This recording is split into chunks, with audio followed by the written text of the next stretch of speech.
আসসালামু আলাইকুম রহমতুল্লাহি বারকাতুহু। সুপ্রিয় দর্শক, আমি আজকে আপনাদের সম্মুখে পায়খানা প্রস্রাবের নিয়মসমূহের কিছু কথা বলবো। আশা করি আপনারা সবাই একটু ধৈর্য সহকারে আমার আলোচনাটা শুনবেন। স্টেঞ্জার জন্য পানি ও ঢিলা 2 নিয়ে যাওয়া। স্টেঞ্জার জন্য পানি এবং ঢিলা কুলুপ দুইটাই নিয়ে যাবেন।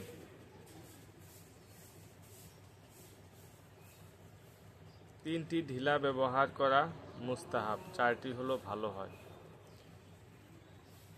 যদি কোনো ব্যক্তি পায়খানায় গেছে, স্টেঞ্জায় গেছে, তাহলে 3টা কুলুপ ব্যবহার করা মুস্তাহাব বলেছেন। 3টা কুলুপ ব্যবহার করা মুস্তাহাব। যদি 4টে হয় তাহলে বেশি ভালো হয়। 3টা মুস্তাহাব, 4টে হলে খুব ভালো। পানি নেওয়ার সময় পানির পাত্রে হাত না ডুবানো। যখন পানি নেবেন, আপনি যে কোনো পাত্রের ভিতরে পানি থাকবে, সেই পানিটা মগ দিয়ে যখন তুলবেন, তখন ওই পানির পাত্রে হাত ডুবানোটা ঠিক নয়। যদি না ডুবান তাহলে বেশি ভালো হয়। বরং আগে 2 হাতের কজি পর্যন্ত 3 বার ধৌত করে পাত্রে হাত দেওয়া। 2 হাতের কজি মানে এটা এই পর্যন্ত, এই কজি পর্যন্ত, এ পর্যন্ত করে আগে 3 বার করে হাত ধুয়ে নিয়ে তারপরে যদি আপনি পানিতে ডুবান, অসুবিধা নেই। মহানবী রাসূলুল্লাহ সাল্লাল্লাহু আলাইহি ওয়াসাল্লাম যখন পায়খানা অথবা প্রস্রাবখানায় যেতেন, তখন জুতা পরিধান করে এবং মাথা ঢেকে যেতেন। আমাদের বিশ্বনবী হযরত মুহাম্মদ সাল্লাল্লাহু আলাইহি ওয়াসাল্লাম যখন ইস্তেঞ্জায় গেতেন, তখন পায়ে ওনার জুতো থাকতো এবং মাথায় টুপি থাকতো।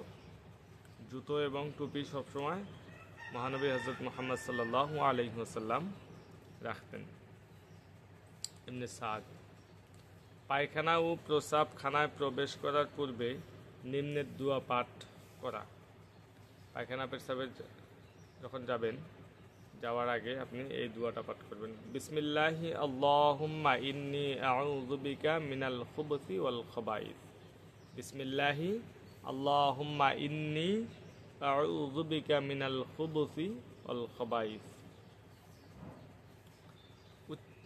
উচ্চারণ এখানে তো আর দেখানো হচ্ছে না যে বাংলা উচ্চারণ বলে দিতে হবে। অর্থ জানাটা খুবই প্রয়োজন, তাই না? অর্থ জানাটা কিন্তু খুবই প্রয়োজন। আমরা অর্থটা জেনে নিই। অর্থটা হলো, মহান আল্লাহ রব্বুল আলামিনের নামে হাজত পুরা করতে যাচ্ছি। হে আল্লাহ, পুরুষ ও মহিলা জিনের অনিষ্ট হতে আমি আপনার আশ্রয় প্রার্থনা করছি। এখানে বলছে মহান আল্লাহ রব্বুল আলামিনের নামে, বিসমিল্লাহি মহান আল্লাহ রব্বুল আলামিনের নামে, আল্লাহুম্মা ইন্নী আউযু বিকা হাজত পুরা করতে যাচ্ছি। হে আল্লাহ, পুরুষ ও মহিলা জিনের অনিষ্ট হতে আমি আপনার আশ্রয় প্রার্থনা করছি। পায়খানা বা প্রস্রাবখানায় প্রবেশ করার সময় প্রথমে বাম পা রাখা।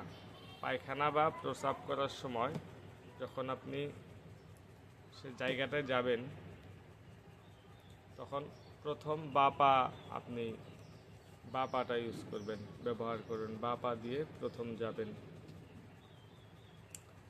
শরীরের নিচের দিকের কাপড় যতটুকু নিচু হয়ে খোলা যায় ততই উত্তম। শরীরের নিচের অংশের যে কাপড়টা আপনি খুলবেন ইস্তেঞ্জায় যাওয়ার পর, তখন যতটুকু নিচা হয়ে আপনি সেই কাপড়টা খুলতে পারেন ততটুকুই ভালো।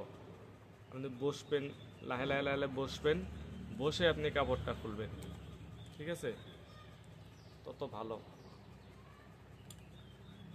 আংটি অথবা কোনো জিনিসের উপর যদি কোরআনের আয়াত অথবা মহানবী সাল্লাল্লাহু আলাইহি ওয়াসাল্লামের পবিত্র নাম লেখা থাকে এবং দেখা যায়, তবে তা বাইরে খুলে রেখে প্রস্রাব বা পায়খানায় যাওয়া।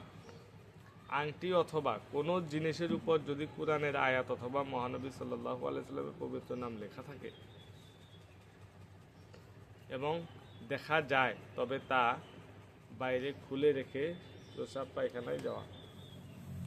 আপনার শরীরে, আপনার হাতে যদি আংটি থাকে, সেই আংটি যদি আপনি আংটিতে যদি আপনার মহানবী হযরত মুহাম্মদ সাল্লাল্লাহু আলাইহি ওয়াসাল্লামের কোনো নাম লেখা থাকে বা যদি কোরআনের কোনো আয়াত লেখা থাকে, তাহলে ইস্তেঞ্জায় যাওয়ার আগে সেই আংটিটা খুলে রাখবেন, খুলে রেখে ইস্তেঞ্জায় যাবেন। বা কোনো কাপড়ে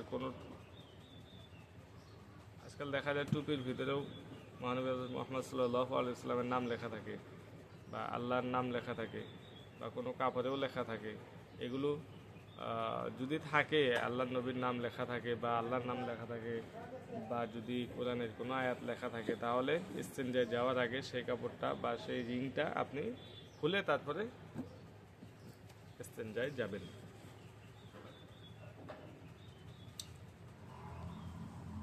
ঠিক আছে, আজকের পর্যন্ত এই পর্যন্তই। ইনশাল্লাহ আগামীতে আরও চেষ্টা করব আপনাদের সম্মুখে কথা বলার জন্য। যদি আমার চ্যানেলটা আপনি নতুন দেখতেছেন, তাহলে নিশ্চয় আমার চ্যানেলটাকে সাবস্ক্রাইব করবেন, লাইক করবেন, শেয়ার করবেন। ধন্যবাদ।